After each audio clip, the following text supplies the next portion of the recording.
ఇంధన రంగం ప్రమాణ స్వీకారం చేసిన రోజునే గత ప్రభుత్వం విద్యుత్ కొనుగోలు ఒప్పందాలను రద్దు చేస్తున్నట్లు ప్రకటించడంతో విద్యుత్ రంగం సర్వనాశనమైంది.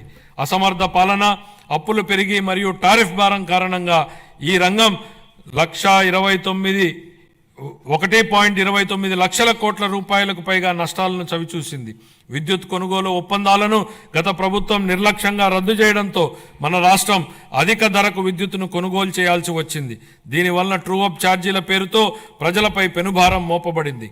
గౌరవ ముఖ్యమంత్రి గారి దార్శనిక నాయకత్వంలో మన రాష్ట్ర ఇంధన రంగం నేడు పునరుజ్జీవం పొందుతోంది.